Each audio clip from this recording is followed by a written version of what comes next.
रानी और प्रिया को कुछ समझ नहीं आ रहा था कि वे राघव के सवालों का क्या जवाब दे। राघव ने फिर से अपना सवाल दोहराया। आपने बताया नहीं मिस, आपको कैसे पता चला शिवांगी जी और अर्जुन सर के बारे में? रानी और प्रिया दोनों हैरान होकर एक दूसरे के चेहरे की तरफ ही देख रही थी, क्योंकि जवाब तो उनके पास था ही नहीं। तो दूसरी तरफ राघव घूर घूर कर उनकी तरफ ही देख रहा था और उनके जवाब का इंतजार कर रहा था। 10 मिनट हो चुके थे, लेकिन ना तो रानी की तरफ से कोई जवाब आया और ना ही प्रिया की तरफ से। राघव का सब्र का बांध धीरे धीरे करके टूट रहा था। इस बार राघव एक एक शब्द चबाते हुए बोला, मिस, आपको सर के बारे में कैसे पता चला?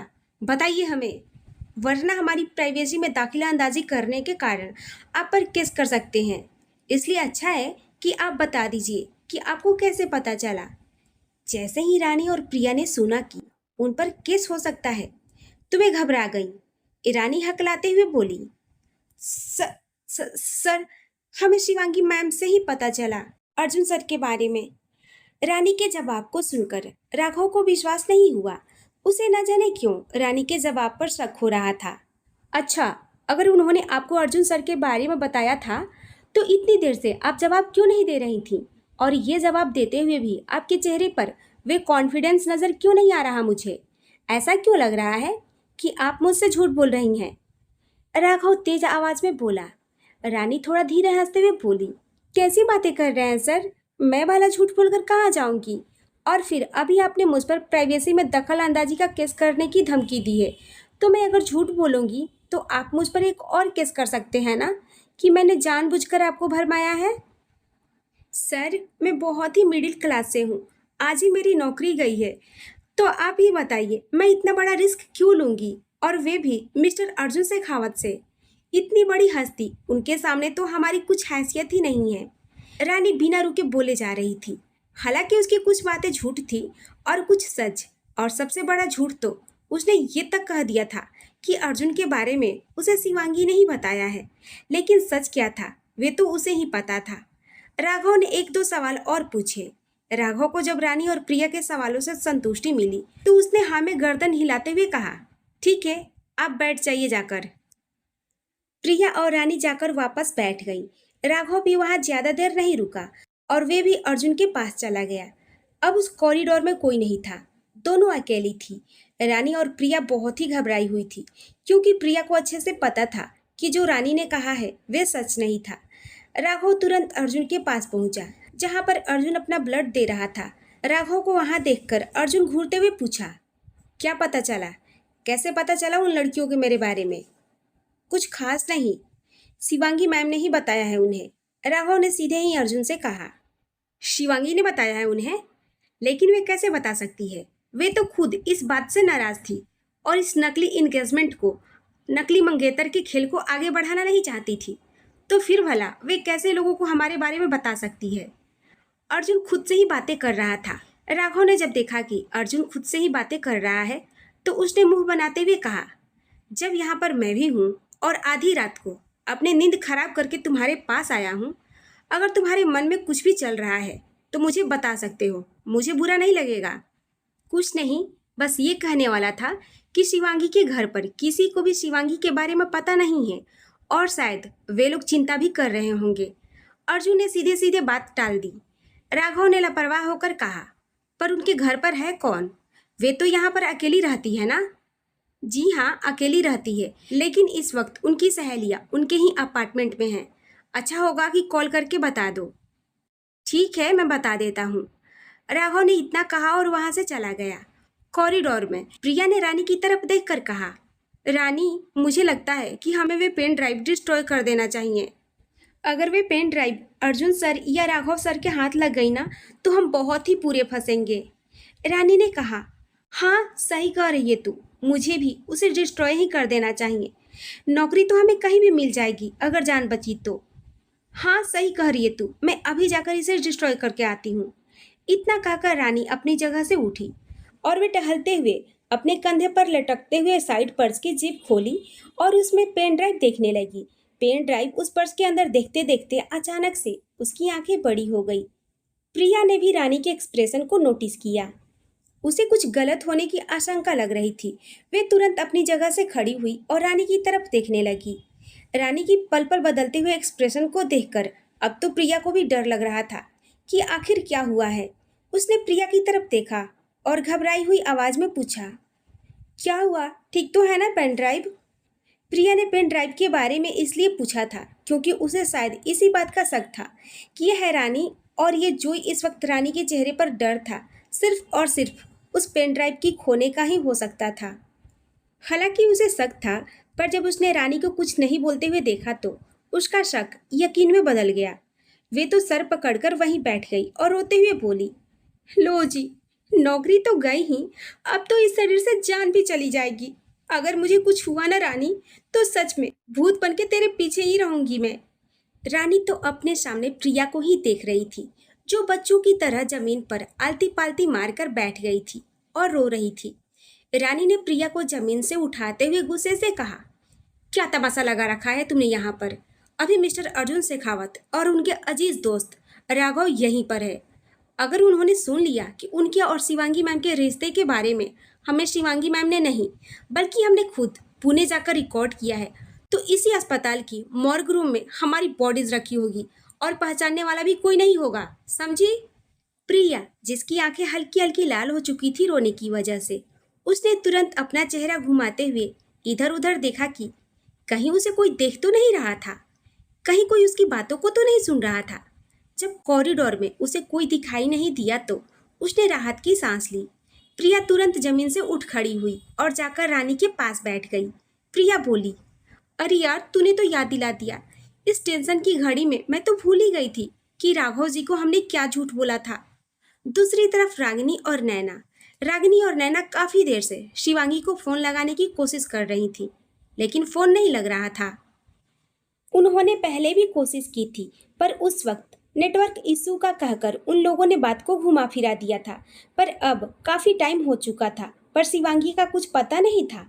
नैना ने कहा, मुझे लगता है कि हमें पुलिस को इन्फॉर्म कर देना चाहिए। इस वक्त वे पुणे से अकेली आ रही थी, कहीं रास्ते में कुछ हो गया तो। रागिनी भी काफी ज्यादा टेंशन में थी। उसे भी कहीं ना कहीं नैना की बात ठीक लग रही थी। ठीक कहा, चलो चलते हैं। इतना कहा और दोनों ने अपना अपना फोन लिया और घर से पुलिस स्टेशन के लिए निकल गई। काफी रात हो चुकी थी। चंद्रमा अपनी पूरी रोशनी के साथ अंधेरी जगह पर भी रोशनी फैला रहा था। आसमान में तारे भी थे, लेकिन मौसम खराब होने की वजह से वे तारे बहुत ही कम दिखाई दे रहे थे। वे इलाका बहुत ही सुनसान था। वे घर से कुछ ही दूरी पर गई होंगी कि अचानक से उनका फोन रिंग करने लगा। इतनी सुनसान इलाके में जहां किसी की आवाज तक नहीं सुनाई दे रही थी, अचानक से वहां एक गाना बजने लगा, तेरे इश्क दी गली विच नो एंट्री। इस आवाज को सुनकर नैना और रागिनी घबराकर एक दूसरे के चेहरे की तरफ देखने लगी। एक दूसरे के चेहरे की तरफ घुरकर देखने के बाद उन लोगों ने इधर उधर देखना शुरू कर दिया कि आखिरकार ये गाना कहाँ बज रहा है। अचानक से इधर उधर देखते हुए नैना का ध्यान रागिनी के साइड पर्स पर गया। नैना ने रागिनी के कंधे को टैप करते हुए कहा, हेलो मिस, आपके पर्स में ही आपका फ़ोन है। रागिनी का फ़ोन उसकी साइड पर्स के बाहर वाली जीप में रखा हुआ था और वे नेट की थी, इसलिए फ़ोन की रोशनी बाहर तक दिखाई दे रही थी। रागिनी ने तुरंत अपना फ़ोन निकाला और उसे देखने लगी। फ़ोन पर अननोन नंबर फ्लैश हो रहा था। नैना अपने दिल पर हाथ रखकर दांत पीसते हुए बोली, उठा लेना, क्या देख रही है? और ये रिंगटोन कैसे लगा रखी है तूने? इतनी सुनसान इलाके में इतनी हाई रिंगटोन कौन लगा कर रखता है? रागिनी ने एक तरफ मोबाइल पर फ्लैश हो रहे नंबर को देखा और फिर नैना की तरफ। उठा ना, नैना चिढ़ते हुए बोली। रागिनी फोन पिक करने ही वाली थी कि उसका फोन कट हो गया। लो, हो गया कट। रागिनी ने घुरकर नैना की तरफ देखा और फिर से कहा, ये शुभ काम तुम्हारा ही किया हुआ है, याद है ना? आज सुबह हम लोग गेम खेल रहे थे, तब तुमने सजा के तौर पर ये रिंगटोन लगवाई थी और कहा था कि अगले 24 घंटे तक ये रिंगटोन चेंज नहीं होनी चाहिए। मुझे क्या पता था कि यह फोन इस तरह से सुनसान इलाके में बजने लग जाएगा। आज सुबह जब उनके पास कोई काम नहीं था करने के लिए, तब नैना और रागिनी ट्रूथ और डेयर गेम खेल रही थी। खेलते खेलते रागिनी एक सवाल का जवाब नहीं दे पाई, इसलिए नैना ने उसे ये बोला था कि आज पूरे दिन वे अपने फोन में उसकी पसंद की हुई रिंगटोन लगाएगी। रागिनी भी बेधड़क बेफिक्र होकर उसे अपना फोन दे दी। लेकिन रिंगटोन क्या थी इसके बारे में उसे भी पता नहीं था।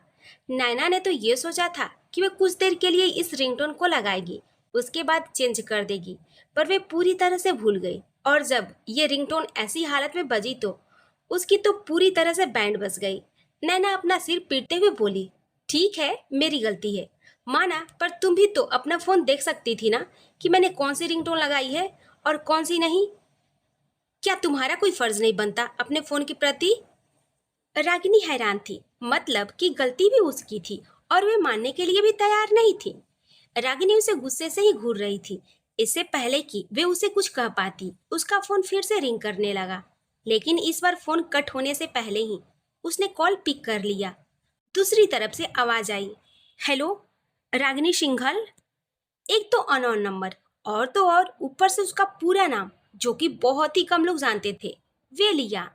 रागिनी उस आवाज को पहचानने की कोशिश करने लगी, लेकिन वे आवाज उसकी किसी भी जान पहचान की नहीं लग रही थी। रागिनी ने अपनी आंखें छोटी कर ली। उसके चेहरे पर बदलते हुए एक्सप्रेशन को देखकर नैना को भी कुछ समझ नहीं आ रहा था कि आखिर हो क्या रहा है। रागिनी ने जवाब दिया, जी बोलिए, मैं ही बोल रही हूँ। एक्चुअली मैंने आपको आपके दोस्त के बारे में इन्फॉर्म करने के लिए कॉल किया है। उनका एक्सीडेंट हो गया है और वे इस वक्त सिटी हॉस्पिटल में एडमिट हैं। जितनी जल्दी हो सके आप आ जाइए। जैसे ही रागिनी के कानों में ये शब्द पड़े कि उसके दोस्त का एक्सीडेंट हो गया है तो वे घबरा गई। कौन सी दोस्त? रागिनी ने पूछा। शिवांगी राजपूत, राघव ने कहा। शिवांगी? हम अभी आते हैं, वे हकलाते हुए बोली। नैना को अभी भी कुछ समझ नहीं आ रहा था कि आखिर हुआ क्या है। जैसे ही रागिनी ने फोन कट किया और आगे की तरफ जाने लगी, नैना ने उसका हाथ पकड़कर उसे पीछे खींच लिया। उसने कहा, क्या हुआ? तुम्हारा चेहरा इतना घबराया हुआ क्यों लग रहा है? और शिवांगी के बारे में क्या बात हो रही थी? मेरे साथ चलो नैना, सब कुछ पता चल जाएगा। रागिनी ने इतना कहा और दोनों चली गईं। हालांकि नैना पूछना चाहती थी, पर रागिनी के चेहरे पर छाए हुए एक्सप्रेशन को देखकर उसने कुछ नहीं पूछा। दोनों सिटी हॉस्पिटल कुछ ही देर में पहुंच गईं। सिटी हॉस्पिटल का बोर्ड देखकर नैना अभी भी कंफ्यूज नजरों से रागिनी की तरफ ही देख रही थी, पर अचानक से उसकी आंखें हैरानी से फैल गई। वे कपकपाती आवाज में रागिनी को रोकते हुए बोली, शिवांगी ठीक तो है ना? रागिनी ने कुछ जवाब नहीं दिया। दूसरी तरफ अर्जुन ने ब्लड दे दिया था और इस वक्त वे आराम से अपने स्ट्रेचर पर लेटा हुआ था। राघव ने पहले ही बता दिया था कि उसने शिवांगी के दोस्तों को इन्फॉर्म कर दिया है। कुछ देर बाद राघव फिर से अर्जुन के केबिन में आया। अर्जुन ने बिना देखे राघव से पूछा, तो क्या पता चला? ये हादसा कैसे हुआ? सीसीटीवी फुटेज में देखने से कुछ क्लियर नहीं हुआ कि आखिर हुआ क्या था। बस इतना पता चला है कि शिवांगी मैम ने खुद ही टैक्सी से छलांग लगाई थी और गिरने की वजह से उनके सर पर पत्थर लगने से चोट लगी है, राघव ने बताया। राघव ने अर्जुन को सब बता दिया कि आखिर शिवांगी के साथ क्या हुआ था, पर ना जाने क्यों अर्जुन को विश्वास नहीं हो रहा था। उसे ऐसा लग रहा था कि कुछ तो गड़बड़ थी।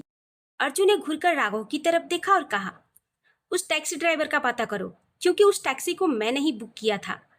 राघव ने हाँ में सर हिलाया और वहां से चला गया। अर्जुन फिर से स्ट्रेचर पर लेट गया, पर अभी भी उसके दिमाग में वही सब कुछ चल रहा था कि आखिरकार शिवांगी के साथ हुआ क्या था। रागिनी और नैना दौड़ते हुए इस फ्लोर पर आ पहुंची जिस फ्लोर पर शिवांगी मौजूद थी। वे किसी से कुछ पूछ पाती कि इससे पहले ही रागिनी किसी से टकरा गई। रागिनी को पहले से ही शिवांगी की टेंशन थी और वे जब किसी से टकराई तो उसका चेहरा गुस्से से लाल हो गया और वे बिना देखे सामने वाले पर बरस पड़ी। आपको दिखाई भी नहीं देता कि कौन आ रहा है और कौन नहीं? रागिनी से जो टकराया था वे अपने फोन पर कुछ देख रहा था, इसलिए उसका ध्यान सामने नहीं था। राघव ने जब सुना कि एक लड़की उसे डायरेक्ट या फिर इनडायरेक्ट अंधा कह रही है तो वह घूरकर देखने लगा, लेकिन रागिनी को इस बात से कोई फर्क नहीं पड़ा। वे तो राघव को कहकर वहां से चली गई। राघव सिर्फ रागिनी को जाते हुए ही देख पाया। रागिनी और नैना दोनों आईसीयू के सामने आकर खड़ी हो गई। वे कॉरिडोर बिल्कुल खाली था। वहां पर अब ना तो प्रिया थी और ना ही रानी। वे दोनों बिना बताए वहां से गायब हो गई थी। अभी तक इनके बारे में अर्जुन और राघव को पता नहीं था कि वे दोनों गायब हो चुकी है। नैना ने रागिनी के कंधे को टैप करते हुए कहा, यहाँ किससे पूछे? यहाँ पर तो कोई नहीं है, डॉक्टर भी नहीं है। किससे पूछे कहाँ जाना है? कहाँ है हमारी दोस्त? नैना ने एक सांस में ही रागिनी से न जाने कितने सवाल कर लिए। रागिनी उसे शांत करते हुए बोली, रुक, ऐसा करती हूँ कि उन्हीं को फोन करती हूँ जिन्होंने हमें शिवांगी के बारे में बताया है। हाँ हाँ, बिल्कुल सही कह रही हो, फोन जल्दी करो। रागिनी ने बिना टाइम खराब किए तुरंत उस नंबर को डायल कर दिया जिस नंबर पर कुछ वक्त पहले उन लोगों के पास फोन आया था। एक दो रिंग जाने के बाद राघव ने फोन उठा लिया। उसे तो पता था कि फोन किसका है। बिना रागिनी की बात सुने उसने जवाब दिया, देखिए मैम, आपकी दोस्त का एक्सीडेंट हो गया था और मेरा फर्ज बनता था कि मैं उन्हें यहाँ पर लेकर आऊँ, क्योंकि मैं उसी रास्ते से गुजर रहा था। क्या आपको नहीं लगता कि आपको हॉस्पिटल जल्दी से जल्दी आ जाना चाहिए? फायदा ही क्या हुआ मेरा आपको कॉल करने का जब आपको वक्त पर ही आना नहीं होता? रागिनी हैरान थी। कुछ देर पहले वे उसे अच्छा कह रही थी। उसे लग रहा था कि राघव सच में बहुत ही अच्छा इंसान है, क्योंकि अनजान शख्स की मदद कोई इतनी आसानी से नहीं करता।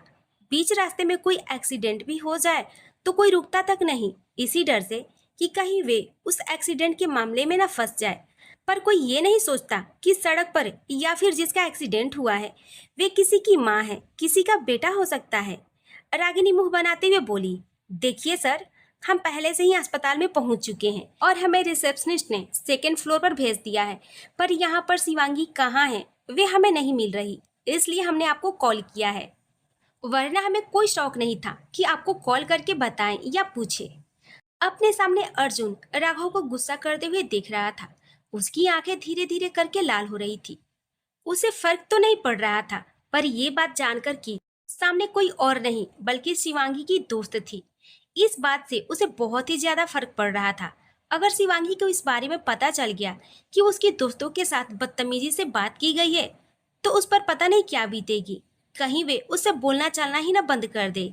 ये सोचकर अर्जुन ने राघव की तरफ घूर कर देखा। राघव, जिसकी नजरें तो पहले कहीं और थी, पर अचानक से किसी को अपनी तरफ घूरता हुआ महसूस करते हुए उसने अर्जुन की तरफ देखा। अर्जुन को अपनी ही तरफ अजीब नजरों से गुस्से से घूरता हुआ देखकर राघव को तो समझ नहीं आया कि आखिर हुआ क्या है, पर अगले ही पल वे समझ गया कि आखिरकार अर्जुन के गुस्से के पीछे का कारण क्या है। उसने तुरंत अपने बोलने का तरीका बदल लिया।